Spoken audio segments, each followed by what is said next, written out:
Money can buy you a crown, but it cannot heal a broken heart. Those words echoed through the marble corridors of the Aldridge mansion, where chandeliers gleamed above and the floors shone like mirrors. But none of that mattered. Not tonight. Daniel Aldridge, heir to a billionaire empire, sat hunched on the grand staircase, his suit wrinkled, his hair disheveled, his eyes red-rimmed from sleepless nights. His mother's funeral had ended hours earlier, but the silence that followed screamed louder than the crowded ceremony ever could. The world thought Daniel had it all: cars that gleamed like liquid silver, closets filled with designer suits, accounts heavy with more wealth than he could spend in 100 lifetimes. But none of it could bring back the woman who had been his anchor, his gentle compass in a world of cold marble and harder expectations. Without her, the mansion felt like a tomb. His father, Victor Aldridge, had already returned to his empire, burying himself in boardrooms and deals, believing that work could plaster over grief. Servants bowed their heads and moved silently through the halls, afraid to disturb the fragile heir. No one dared approach him. No one, except Grace. Grace had been part of the household for years, though rarely noticed. A maid with dark skin, calloused hands, and the kind of eyes that had seen suffering but refused to surrender to it. She knew these halls better than most, yet she walked them as if invisible.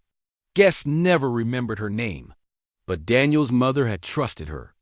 And now, in the absence of that mother, Grace carried a quiet promise in her heart: do not let the boy be consumed. Daniel's grief was a heavy fog. He locked himself in his room, curtains pulled, food untouched. His phone buzzed with condolences he couldn't bear to read. Every corner of the house whispered of his mother, her perfume faint on the sheets, her laughter caught in the empty air. Grace saw what others did not. She saw a boy unraveling. She had known loss herself, the searing ache of burying her only child in a small graveyard years ago.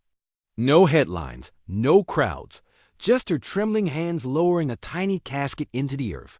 That grief had carved her, but it had also taught her to recognize the silent drowning of another soul. At first, she came quietly, leaving trays of food at his door, placing a lamp outside his room when nights grew long. Then she began to leave. Tokens, a book his mother loved, a pressed rose from the garden, notes written in careful handwriting. You are not alone. For days he ignored them. But the persistence was a thread, and eventually he followed it. One evening, as the sun bled gold through the tall windows, Daniel finally opened the door. His voice was hoarse, his eyes hollow.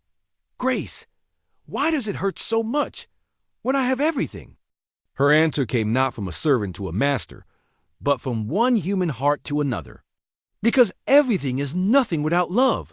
Your mother gave you love. That is why losing her feels like losing the world. Her words broke something in him.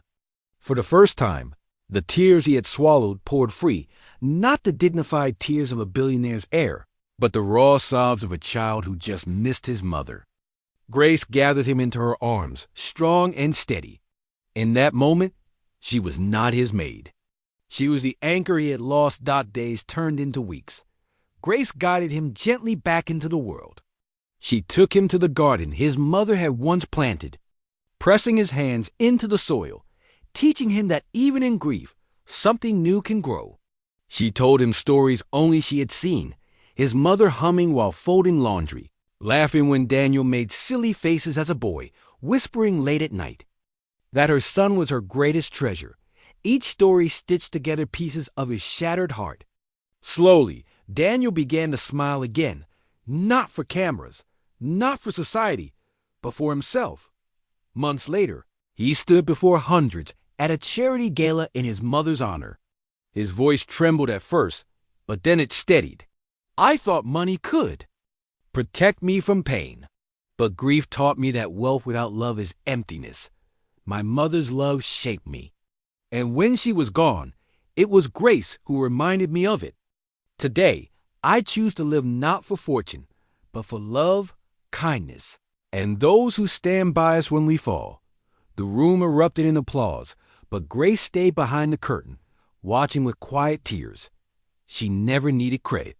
Her gift had already blossomed in the boy she refused to let grief destroy. Daniel would never forget.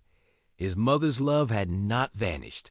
It had simply passed into new hands. Grace's hands, lifting him out of the dark. And so the heir of billions discovered the greatest truth of all: riches fade, but love endures.